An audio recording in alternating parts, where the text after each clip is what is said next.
Hi, City Manager David Illner here with things to know what's happening in El Dorado. So this past week, you may have noticed that there was a lot of smoke in the air, and we've received a lot of phone calls with respect to what's going on. Well, the city had to burn the compost pile down in the south end of town, and unfortunately when that happens, we get the wonderful smells of burning grass and trees. Now you might ask, well, why are we doing this? Well, because of the large utilization rate of our compost pile, it was pretty much out of space. And so the city had to go ahead and burn that material in order to make new space for people to take additional material down to the compost pile. Now in the recent past, we had a deal with a company to mulch that material into compost, but unfortunately that deal fell apart. And the primary reason for that is because of cost. The material, in order to get it composted, was going to cost quite a bit more than what we had originally bargained for, and so unfortunately the city was in a position where we had to cancel that contract. We are looking at ways to forego burning, but for the time being we're going to have to continue to burn the pile as necessary in order to make more room to allow people to use our compost pile. So we apologize for the inconvenience. I know it did affect a lot of people. It affected me personally as well. So bear in mind that we are trying to come up with another solution to address that situation. As I've mentioned before on several different occasions in recent episodes of this show, it is election season and we are nearing the end. Advanced voting will end on November 1st, so if you'd like to get your ballot in early, make sure you get down to the Butler County Courthouse in advance of November 1st so that you can get your advance ballot in and get it counted. But if you're not able to do so, or you just prefer to vote traditionally, then go to your designated election polling site on November 2nd next week to cast your votes for numerous election positions, including the City Commission. Speaking of which, the City Commission candidates that are elected as part of this general election will take office on December 6th. So there's a lag between the actual election and their actual seating, primarily to give time for the results to be fully canvassed and to make sure that we know exactly who won, and then they will take their seat. So the newly elected commission will take office beginning December 6th, which will be their first meeting. There will not be a city commission meeting on November 1st, and that was primarily because of a lack of agenda items. We had some things queued up, but unfortunately they weren't exactly fully prepared to be ready for that November 1st agenda, and so we're delaying them to the November 15th meeting. So again, no city commission meeting on Monday, and the next meeting will be November 15th. If you haven't already done so, we'd like you to go to our city website, www.eldoks.com, to complete the City Chief Survey. We're currently soliciting input from the public to help us determine what characteristics and issues need to be at the forefront as we begin our recruitment and selection process for Police Chief. Police Chief Kurt Zeman has announced his retirement, which will take place on April 1st of 2022. So we're trying to get a head start with the recruitment process to minimize the amount of time our department is without executive leadership. So if you haven't done that, I would encourage you to do so. We really value the community's input.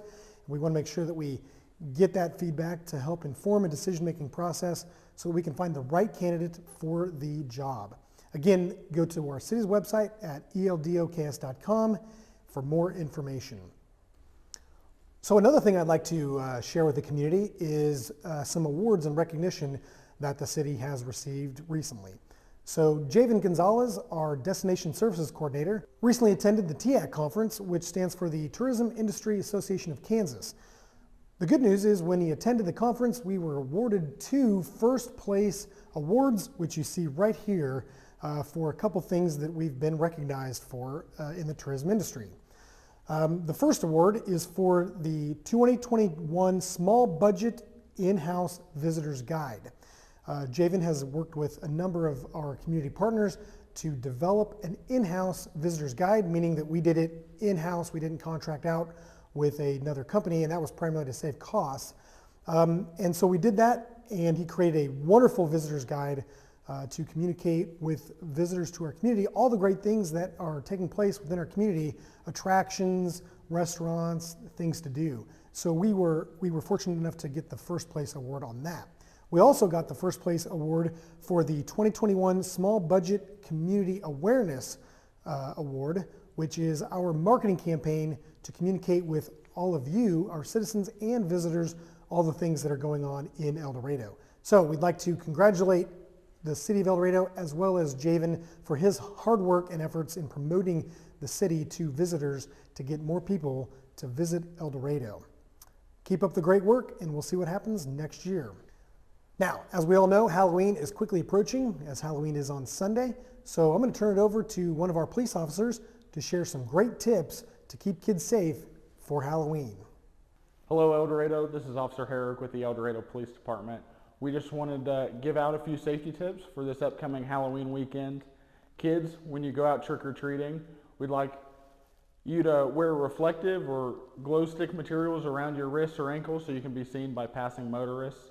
Please walk on the sidewalks when you're able to do so, and look both ways before crossing the street. There's going to be a lot of kids and a lot of vehicles out, so we want everyone to be safe and have a happy Halloween weekend. For motorists that are out driving, please slow down, make sure you stop at all the stop signs and stoplights, and just be cautious when driving through the neighborhoods due to the large amount of children and people out walking around. And remember, everyone have a fun and safe Halloween weekend. Parents, make sure you collect your candy tax from your children, and everyone have a great weekend. So the final thing I need to share with you all for things to know this week relates to some traffic pattern changes that we will need to make because of the funeral procession for Deputy Evans. As many of you may have heard, Butler Sheriff's Deputy Stephen Evans was killed in a traffic accident recently and will be laid to rest on Monday. The funeral will take place at Butler Community College, and the procession will take place from there to Sunset Lawn Cemetery. Following the funeral at Butler Community College, the funeral procession will then proceed south on Haverhill Road to the Southwest Traffic Way, where it will then go to north on Main Street and then west on Central Avenue all the way to K196, where it will cross the bridge, come back into town onto Southwest 10th Street or Towanda Avenue, and then turning north on Boyer Road into Walnut Valley Cemetery. Temporary street closures can be expected from 1:30 to 4 p.m. on Monday, November 1st. This will cause some traffic disruptions and delays, so we ask our traveling public to be patient as the funeral procession maneuvers through El Dorado. The city is anticipating approximately 450 cars, so it may likely cause some traffic delays along these routes. So we encourage the public to be patient as the procession is proceeding through the community. On behalf of the City of El Dorado and the El Dorado Police Department and all of our community, we'd like to provide a warm felt condolence to the family, to the Butler Sheriff's Department, and to all those who knew Deputy Evans and who may have been affected by his death. That's all I have for things to know this week. We'll see you next week.